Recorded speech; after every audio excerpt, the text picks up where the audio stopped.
네, 안녕하세요. 주식은 역시 기리기리세이 기리십니다. 안녕하세요, 여러분들. 자, 오늘 또 어떠한 경제 뉴스가 쏟아졌는지 한번 또 공부해 보도록 하겠습니다. 같이 공부하시죠. 렛츠 기릿. 첫 번째 소식입니다. 일단 실적 시즌이니까 이 이야기 빼놓을 수가 없겠죠. 외국계부터 한번 확인해 보도록 하겠습니다. 알파벳, 마소, 왜 그래? 어제 미국 증시는 크게 상승 마감했습니다. 나스닥이 무려 2.2%나 상승 마감했으니까 오늘 우리나라 코스피 코스닥도 야 괜찮겠네 라는 생각을 해볼 수 있었겠죠. 하지만 출발 상태가 좋지 않았고, 그리고 그 이유 중 하나는 바로 미국 선물이었습니다. 미국 선물이 2%나 빠지는 등 끔찍한 결과를 만들고 있었는데요. 그렇다면 그 이유가 뭔가 봤더니 바로 대형주의 실적 쇼크 때문에 그렇습니다. 알파벳이 무려 시간에서 6%나 급락하는 모습을 나타냈고, 그렇다면 실적이 얼마나 안 좋나 봤더니 알파벳의 전년 대비 성장률은 6% 수준으로 코로나를 제외하고는 9년 만에 최저치를 나타냈다고 합니다. 그러니까 투자자들의 걱정이 나올 수밖에 없겠죠. 그리고 마이크로소프트도 마찬가지입니다. 둘 중에 한 놈이라도 잘했으면 그나마 괜찮았을 텐데 이 친구도 마찬가지로 시간에서 주가가 6%나 급락했다고 한데요. 그런데 겉으로 보기에는 마이크로소프트는 문제가 없었습니다. 실적을 보니까 오히려 컨센보다 더 좋게 나오는 서프라이즈가 나왔기 때문이죠. 하지만 그 와중에 주가가 하락한 이유가 뭔가 봤더니 바로 마이크로소프트의 성장 동력으로 꼽히는 클라우드 부분이 있죠. 이 클라우드 부분 매출이 쇼크가 나왔다고 합니다. 그러니까 전체적으로 보니까 성장은 했지만, 그런데 사실상 나중에 마소를 이끌어 나갈 거는 클라우드 부분인데 여기에 성장이 꺾이니까 사람들이 깜짝 놀랐다고 볼 수 있겠죠. 그리고 알파벳의 영향도 분명 존재를 했다고도 말할 수 있습니다. 어쨌든 이러한 영향 때문에 일단 오늘 미국 증시는 안 좋게 출발할 걸로 보이고, 그런데 아직까지 실적 발표는 끝나지 않았습니다. 다음 타자들이 어떤 실적을 나타낼지 이번 주 내내 지속적으로 확인을 해보도록 하겠습니다. 다음입니다. 오늘 한국에서도 실적 발표가 많았습니다. 일단 첫 번째 하이닉스를 빼놓을 수 없겠죠. 오늘 아침에 딱 공개된 하이닉스의 실적은 쇼크가 나왔습니다. 증권가의 영업이익 컨센은 2조였지만 1조 6,500억을 기록하는 등 누가 봐도 야 이거 상황이 진짜 안 좋다, 반도체 겨울 맞네 라는 이야기가 나오죠. 하지만 오히려 하이닉스는 주가가 상승하는 모습을 나타낸데요. 그 이유가 뭔가 봤더니 하이닉스가 내년 투자 규모를 올해 절반 미만으로 줄인다 이렇게 발표를 했습니다. 그래서 투자자들은 이걸 딱 듣고 야 호재다 라고 말하면서 오히려 매수란 걸 우리가 확인할 수 있네요. 지금 현재 1.3% 정도 오르고 있습니다. 그렇다면 이게 왜 호재인가 봤더니 투자 규모를 줄이면 당연히 공급이 줄겠죠. 그 말인즉슨 수요와 공급을 생각하면 공급이 줄면 가격이 올라갈 수밖에 없기 때문에 다시 또 영업이익률이 좋아지겠구나, 반도체 가격이 올라가겠구나, 정상화 되겠구나 이러한 기대감이 나왔다고 볼 수 있습니다. 그런데 솔직히 말해서 지금은 겨울이 맞고 내년에 이렇게 투자를 줄인다고 하더라도 상황이 진짜 괜찮을지는 그때 가봐야 알 수 있습니다. 하지만 이렇게 주가가 오르는 거 보니까 야 역시 주식은 선반영이다 선반영 이런 이야기를 충분히 할 수 있습니다. 그렇다면 SK하이닉스 지금이라도 당장 사야 되는가? 지금 보시다시피 주가 흐름이 꽤나 괜찮죠. 하지만 이 상승이 한 번은 또 꺾일 가능성이 꽤나 높은데요. 그 이유가 뭐냐면은 4분기에도 실적이 더 안 좋을 것으로 현재 예상이 되기 때문입니다. 물론 그 부분이 선반영이 되어 있다라고 볼 수 있지만, 그런데 몇몇 증권사에서는 4분기 하이닉스의 실적이 적자를 낼 수도 있다 이러한 전망까지 하고 있기 때문에 결국은 시간이 지나봐야 반도체 겨울이 생각보다 길지 아니면 짧을지 그거를 알 수 있기 때문이죠. 그렇기 때문에 기름분들이 만약에 반도체 관련 주식을 살려는 타이밍을 재고 있다면은 지금 같은 타이밍에서 일단 매수를 조금씩 시작하는 것도 괜찮을 것 같습니다. 다만 그 기간을 조금 길게 잡아야겠죠. 우리가 알다시피 이제 반도체 겨울이 끝나면은 봄이 온다는 건 알고 있는데 사이클 산업이니까 당연하겠죠. 그리고 그걸 노리고 우리가 지금 선제적으로 약간의 공포를 이기고 매수하는 거 아니겠습니까? 하지만 가장 큰 문제는 이 겨울이 어디까지 이어질지 모른다, 생각보다 길 수도 있다 이러한 리스크도 분명 있기 때문에 완벽한 분할 매수로 다가가는 게 안전한 투자의 첫걸음이라고도 볼 수 있겠죠. 그리고 플러스 혹시나 하이닉스가 진짜로 적자를 낸다면은 그때 손으로 또 흔들리는 경우가 생기지 않겠습니까? 그때가 아마도 반도체에서 가장 추운 겨울일 확률이 높기 때문에 그 타이밍을 한번 잡아보는 것도 꽤나 괜찮은 방법이 될 수 있을 것 같습니다. 어쨌든 이러한 전략은 시간이 가면 갈수록 더 정확해지겠죠. 지속적으로 확인을 해보도록 하겠습니다.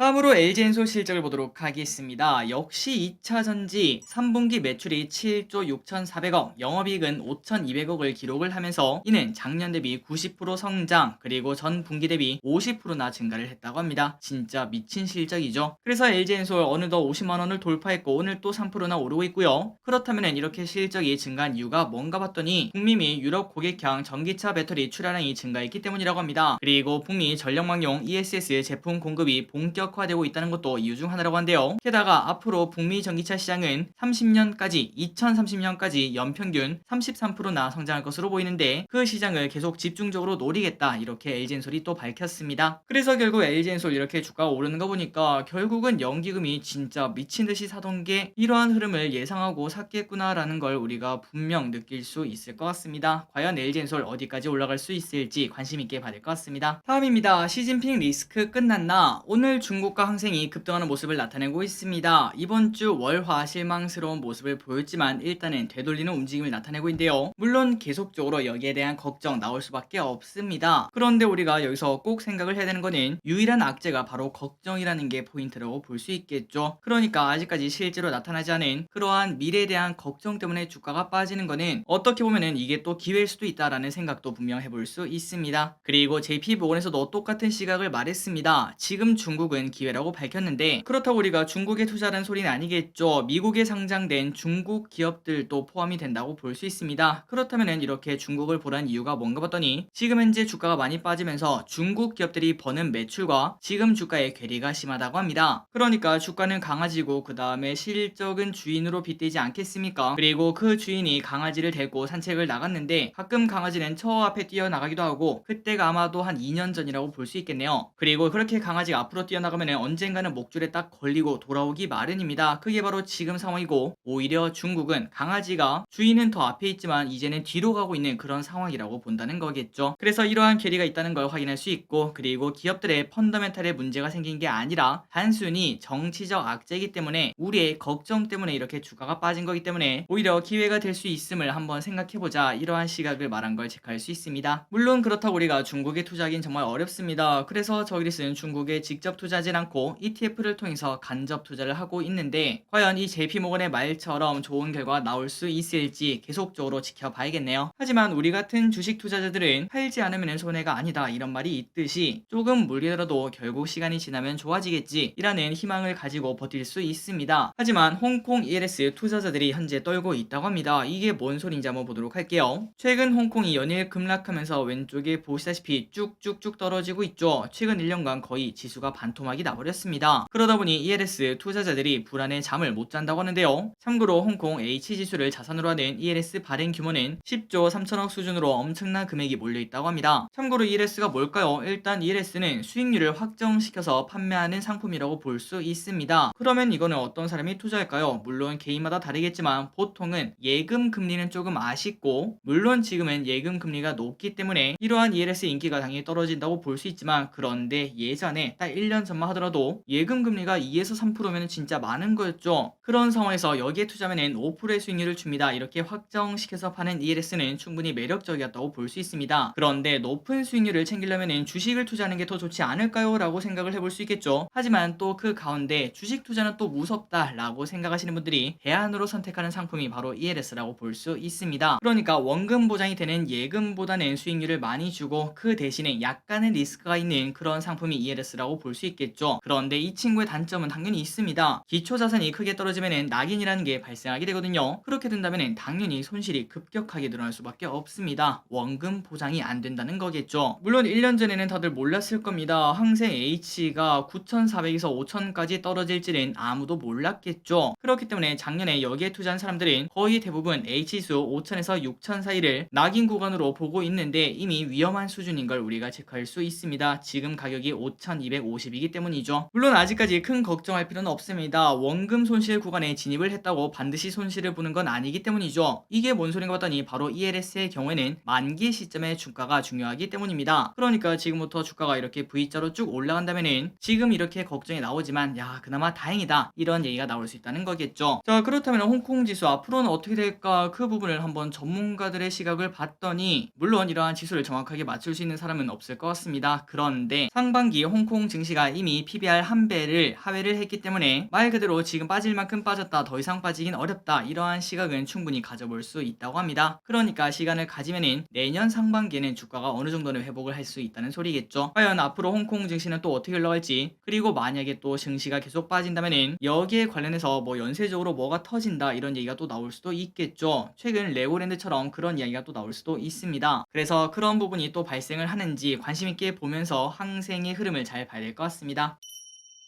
다음입니다. 우크라 재건 소식이 솔솔 나오고 있다고 합니다. 오늘 이 소식이 뜨겁죠. 우크라이나 재건을 위한 이른바 21세기 마셜 플랜 논의가 주목이 된다고 합니다. 참고로 마셜 플랜이 뭔가 봤더니 세계 2차 대전 후에 1947년부터 1951년까지 미국이 서유럽 16개 나라를 도와준 그거를 말한대요. 그러니까 이번에도 우리가 힘을 합쳐서 우크라이나 돕자라는 논의라고 볼 수 있겠죠. 그래서 이러한 이야기가 갑자기 나온 이유가 뭔가 봤더니 EU 집행위원장은 우크라이나 재건을 위한 국제 컨퍼런스에 지금 우리가 이렇게 허비할 시간이 없다며 빨리 행동하자고 언급을 했다고 합니다. 그리고 특히 금액이 엄청난데 우크라가 지금 입은 피해만 하더라도 500조 수준으로 이거는 혼자서 감당할 수 있는 피해가 아니라고 합니다. 그러니까 우리가 전부 다 십시일반에서 돕자는 거겠죠. 그리고 다른 사람들도 지금 우크라가 전쟁을 하고 있지만 미리 준비를 해서 전쟁이 끝나자마자 바로 투입할 수 있도록 그런 환경을 만들어야 된다, 이러한 의견을 제시하고 있다고 합니다. 자, 그러다 보니까 오늘 우리나라에서도 건설기계 관련주, 그 다음에 우크라 재건 관련주 이런 기업들이 크게 올랐죠. 과연 앞으로 또 어떻게 흘러갈지 관심 있게 봐야 될 것 같습니다. 다음입니다. 인텔이 자율주행 자회사인 모비라이의 공모가를 21달러로 확정했다고 밝혔습니다. 그리고 이 모비라이는 26일, 바로 오늘이죠. 오늘 저녁에 나스닥에 상장한다고 합니다. 그나저나 모비라이의 가치는 그렇다면 얼마인가 봤더니 당초보다는 많이 하락했습니다. 24조 원까지 하락한 걸 체크할 수 있는데, 참고로 모비라이 가장 잘 나갔을 때는 71조 원까지 갈 수 있다, 이런 얘기도 있었죠. 시장이 안 좋으니까 이것마저 많이 쪼그라들었습니다. 참고로 모비라이는 뭐하는 기업인가 봤더니 자율주행 관련주인 건 아실 거라고 생각합니다. 그리고 이 기업은 이스라엘 자율주행 전문 기업이었는데 2017년에 인텔이 인수한 바 있다고 합니다. 또한 이 기업은 에이다스 첨단 운전자 보조 시스템에서 세계 1위로 평가를 받고 있기 때문에 앞으로 엄청나게 성장할 만한 가치가 있는 기업이라고 볼 수 있겠죠. 과연 모비라이 어떻게 흘러갈지, 그리고 이런 흐름이 우리나라 자율주행 관련주에는 어떤 흐름을 줄지 우리가 계속 확인을 해봐야 될 것 같습니다. 다음입니다. 오늘 이런 소식이 나왔네요. 이거는 진짜 중요한 소식이니까 빠르게 내용만 보고 넘어가도록 하겠습니다. 법무부 촉법소년 기준 낮춘다. 법무부는 촉법소년 범죄를 저질러도 형사처벌을 받지 않는 그 기준을 만 14세 미만에서 만 13세 미만으로 낮추는 법 개정을 추진한다고 발표했습니다. 그리고 이렇게 바꾸는 이유가 분명 있다고 하는데요. 갈수록 소년 범죄가 증가하고 있고 범행 수법이 치밀해지고 있다고 합니다. 그러니까 우리가 가끔 뉴스를 보면은 이런 얘기를 하는 소년들이 있다고 하죠. 나 촉법이니까 뭘 해도 아무 상관없어, 아무도 나한테 터치 안 해, 이렇게 말하는 걸 볼 수 있는데, 그런 식으로 악용하는 아이들이 많아지고 있다고 합니다. 그리고 실제로 데이터를 봐도 갈수록 아이는 줄어들고 있겠죠. 지금 현재 출생률이 계속 떨어지고 있는데, 하지만 촉법소년 범죄는 2017년에 7,898건에서 2021년에는 12,500건으로 늘었다고 합니다. 분명 여기에는 문제가 있다고 볼 수 있겠죠. 이 부분을 악용하는 아이들이 많다는 증거라고 볼 수 있습니다. 그리고 만 14세 미만에서 만 13세 미만으로 낮추는 이유가 뭔가 봤더니, 지금 현재 만 13세, 그러니까 마지노선이라고 볼 수 있겠죠. 이때 보호처분을 받는 아이들이 무려 촉법소년의 72%를 차지하고 있다고 합니다. 그렇기 때문에 개정을 추진한다, 이런 소식이 나왔습니다. 기대분들의 생각은 어떤지 또 궁금하네요. 한번 투표를 올려보도록 하겠습니다. 다음입니다. 지난 8월 결혼이 늘었어요. 지난 8월에 결혼한 부부가 작년 동월 대비 6.8% 증가했습니다. 이는 코로나 이후 가장 높은 증가율이라고 한데요. 그러나 거리두기 완화에 따른 일시적 현상으로 현재 보인다고 합니다. 그렇기 때문에 저출산 현상은 계속 이어질 것으로 볼 수 있고, 사실 저 기르시 주변에 친구가 많지는 않지만 확실히 결혼 생각 자체가 그렇게 많지 않은 그런 친구들이 많더라고요. 물론 안 하는 건지 못 하는 건지 모르겠지만 어쨌든 그런 친구들이 많습니다. 그렇기 때문에 앞으로 결혼율 자체도 높아지지 않을 거라고 볼 수 있고, 그로 인해서 저출산 현상도 계속 이어질 것이라고 우리는 충분히 생각을 해볼 수 있습니다. 참고로 8월에 새로 태어난 출생아 수를 딱 봤을 때도 21,758명인데 이는 전년 동월 대비 2.4% 감소한 수치라고 합니다. 계속 줄어들고 있네요. 다음입니다. 뉴로메카 수요 예측 좋아요. 오늘 내일 진행하는 기업입니다. 협동로봇 전문기업 뉴로메카가 청약에 돌입하는데요. 혹시나 관심이 있으시다면 어제 관련 영상 보시고 청약을 해보시기 바랍니다. 기관 경쟁률은 1650대 1로 준수하고 공모가는 최상단인 16,900원에 확정이 되었다고 합니다. 참고로 이 기업은 인디를 출시하고, 그러니까 로봇팔이라고 볼 수 있겠죠. 그거를 출시하고 난 다음 지난 10년간 평균 60%씩 성장하는 모습을 보여줬기 때문에 앞으로도 기대를 충분히 해볼 수 있습니다.